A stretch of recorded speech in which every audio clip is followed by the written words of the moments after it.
Welcome to paid easy money. তো আমরা দেখতে চলেছি কিভাবে ডিস্ট্রিবিউটর থেকে রিটেলার ক্রিয়েট করতে হয়। তো এই ওয়েবসাইটে প্রথমে যেতে হবে, গিয়ে আপনার যে লগ ইন আইডি পাসওয়ার্ড আছে ডিস্ট্রিবিউটর সেটা লগ ইন করতে হবে। ওয়েবসাইটের লিঙ্ক আমি ডেসক্রিপশনে দিয়ে দেব।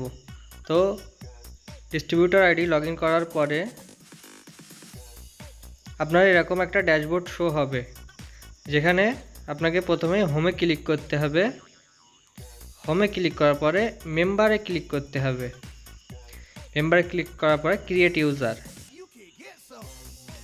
ইউজার করার পরে এখানে নিউ ইউজার অপশান আসবে, সিঙ্গেল ইউজার।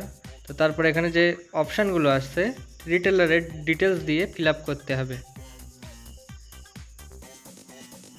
ফিল আপ করার পরে আপনার নিচে প্রসিড লেখা থাকবে, সেখানে ক্লিক করতে হবে। দেখুন ইউজার ক্রিয়েটেড সাকসেসফুলি, মানে এটা হয়ে গিয়েছে। তো পেড ইজি মানির এই ধরনের ভিডিও দেখার জন্য চ্যানেলটিকে সাবস্ক্রাইব করে রাখুন, আর ভিডিওটি পুরো দেখার জন্য ধন্যবাদ।